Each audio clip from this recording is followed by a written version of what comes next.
Hey guys, what is up? This is Unibuck. Today I'm going to tell you about the latest injuries, rumours, and I'm going to go through some teams that need to be addressed. I'm going to be going through some potential All-Star snubs that I think will not be voted into the All-Star. To start off, the obvious biggest news of the week has been Kobe passing Michael Jordan for third place on all-time NBA scoring list.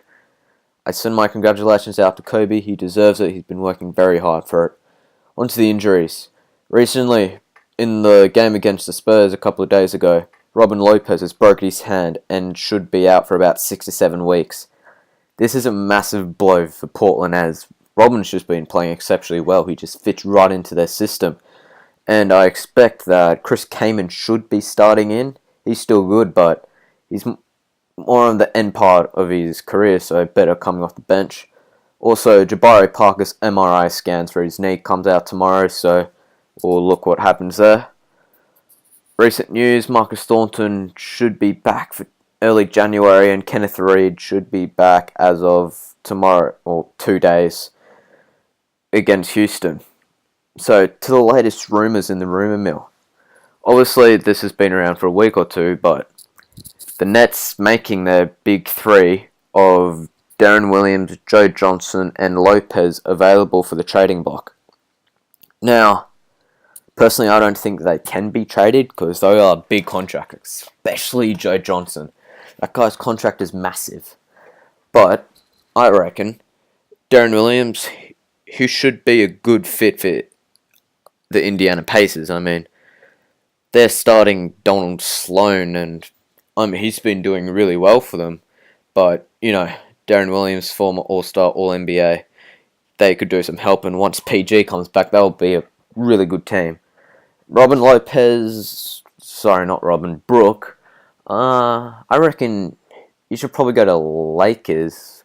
Lakers need a bigger man. Jordan Hill's playing really well this season, but slotting in Lopez, that would be pretty formidable front court, and obviously Lakers trying to win now because Kobe's coming up on his contract and old father time. Joe Johnson, I don't really think he's tradable. I mean, he has a really big contract if you look at it, but I really, really want to see Joe Johnson in the Pelicans. I mean, the Pelicans, they're about a 500 team. They probably will not make playoffs in the West. They would in the East, but that's a whole nother topic. But Pelicans, they have trouble closing out in the fourth quarter. They're really bad at converting, just like the Timberwolves were last season. But JJ, he's not afraid to take that final shot, and he's clutch as shit. I mean, yeah. On to another trade rumor. The Charlotte Hornets kind of making Lance Stevenson available for trade.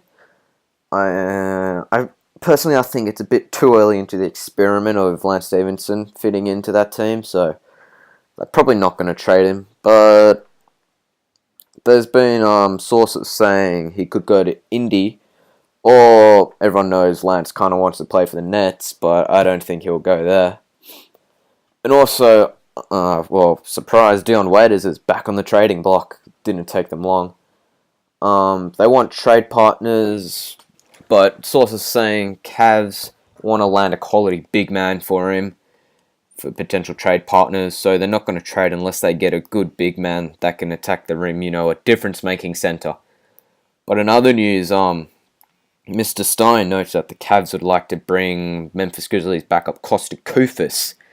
I mean, he's only 25 years old, averages 4 points, 4 rebounds, 1 block per game. He stands at 7 foot, 265 pounds. I mean, in terms of low post presence and defense, that's really all the Cavs need right now. They just need someone to protect the rim because right now their best rim protector is probably LeBron, and besides LeBron, who else you got? Tristan Thompson, good, but for your starters, your front court, Vergel and Love, I mean, Love's notorious a shit defender, and Vergel just can't. I mean, he's alright, but he's no, Roy Hibbert, Joakim Noah, put it that way. In other news, Warriors 16-game win streak, and they are currently playing now against the Grizz. I mean, I didn't expect them to be this good right now, but they were supposed to be good, but yeah. So currently they are down 55 to 61 in the third quarter. I kind of predicted them to lose to the Memphis Grizzlies because they're pretty much the polar opposite teams. Memphis grinding down low, getting the paint scores, and Warriors outside just bomb threes, Splash Brothers, Steph Curry, Klay Thompson. But it would have been extremely hard to win without their two big men in David Lee and Andrew Bogut. Andrew Bogut's their best defender. He's been in the All-NBA third team, first team All-Defensive League leader in blocks. I mean, if you're going to take on a low-presence team like the Memphis Grizzlies, you're going to need a shot blocker. And that, for them, that is Andrew Bogut, which they don't have. So, for now, it looks like they're going to lose, and especially with Memphis only losing one home game this season. So that's like a 91% winning thing at the FedEx Forum. So I just can't see Warriors, keeping up this win streak, especially against a team like Memphis. But they will end up being like a top 4 or 5 seed in the West. But I can't see them going all the way and winning the championship. Especially, they'll make it a second round, possibly conference finals. But that's where they're going to go. That's where they're going to stay. Conference finals, When they're coming up against grizzled veterans like, I don't know, the Spurs or someone like that, it's just experience going to hit them, Haven't been further than the second round. Upset last year in the first round. I just don't see them going. In other news, Atlanta's still hot. 8-game win streak, I believe. I don't know if it's broken, I forgot, sorry. But, Atlanta's real, No one kind of looks at them because they've been mediocre for the past 6 years or something. They're hot. And they're good players as well. You're just not getting any recognition. Got Jeff T. I mean, he's having a pretty good season. He's got 17 points a game, 7 assists, 3 rebounds. That's pretty good for, a point guard. That's pretty good. That's pretty much all-star caliber. Also got, what's his face? Paul Millsap, all-star, of course, is going to be good. And then you got Al Horford, former all-star as well. So they got pretty much 3 potential all-stars on their team. I see them being, I'm going to call 3rd or 4th seed in the East. Right now, they're about 3rd. Not sure if they can stay there with the Bulls, Raptors, and Cavs and Wiz. But I'm calling top 5 at least, but I'm going to say 4th. And everyone knows how shit Philadelphia are this season. I mean, if someone can name their roster for me, just name 7 players from their roster, and I will be extremely surprised. I look through their roster. It's like not even an NBA roster. They do have bright spots in Nerlens Noel, Michael Carter-Williams, and Tony Roden. He was doing well. He was getting like 20 points when Michael Carter-Williams was injured. Then he got injured. Now he's back. Not sure how he's doing. Don't really bother to check Philly's games because, not the greatest of games to watch or look at. Michael Carter-Williams, he's been doing super well this season. He's been getting triple-doubles left, right, and center. They're one big bright spot, but at this rate, I see him leaving after his rookie contract up. If I was him, I'd get the fuck out of there as well. I don't blame him. Right now, I'm just going to go through players that I think are going to get snubbed in the voting and for the general managers. First off, Klay Thompson. He's not going to get voted in because of the starters insanely popular in Kobe and Steph Curry. You can't beat them in the voting. And then, the West is just so deep with potential snubs, potential all-stars.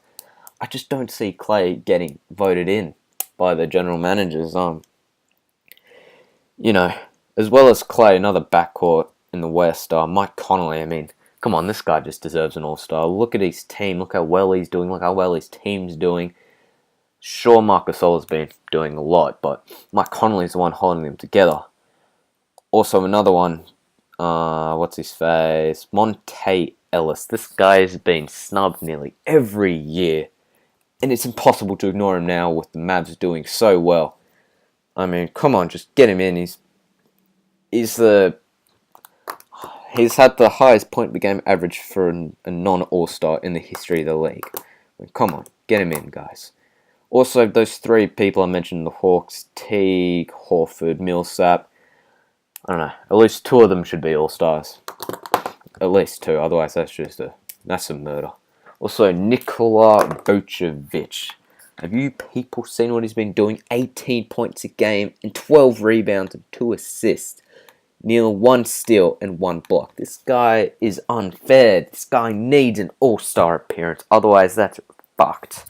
I'm sorry, but that's fucked if he does not get it. That is ridiculous. Brandon Knight as well. I'm not sure. He's a potential all-star. I mean, 17 points, 6 assists, 1.4 steals, and pretty much no blocks. The turnovers of 3 a game, not the best. I mean, that probably should be better. He's shooting okay from the field with 43%. I mean, that's pretty good. He's only chucking up 13 a game, so it's going pretty well, 32 minutes. You know, he's not doing too bad. Nearly 40% from 3. I mean, he's a touch and go all-star. Also, Jimmy Butler. He's been hot this season. Not sure if he can continue it. He might. I think he is, but, you know, possibly not an all-star. He could be. I mean, it's touch and go. He's definitely not going to get voted in with more popular people like Derrick Rose, John Wall. John Wall, extremely deserving. That guy needs to be a starter. But, yeah, so those are my potential all-star snubs. And quickly going to go through who I think is going to make playoffs. In the East, I think it's going to end with, you know what, I'm going to go Toronto 1, Cleveland 2,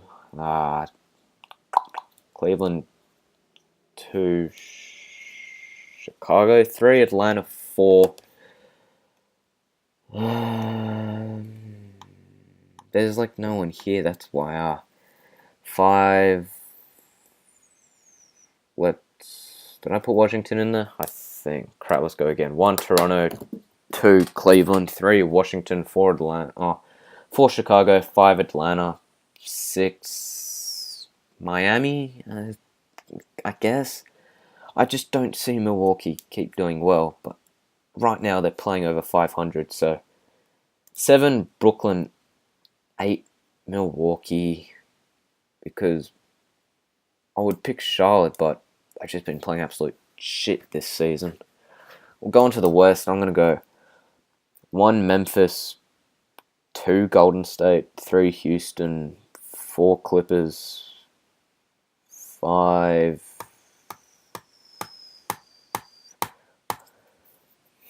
Portland, 6 San Antonio, 7 Dallas, 8 OKC. Now I'm tipping who to win. Alright, Western Conference winners. You know, I'm going to say either Memphis. It's so deep, you can't pick in Western. I'm going to pick either Memphis, Houston, or possibly OKC if they make it through the first round. Or San Antonio, because you can't count them out. Eastern Conference winners, well, I reckon Toronto's going to make second round, get kicked out. It's either going to be Cleveland or Chicago. Yeah, Cleveland, Chicago. Alright, that's all we have time for today, guys. Hope you enjoyed it. Be sure to hit that like button, subscribe if you like it, and I'll try to upload another one sooner. See ya.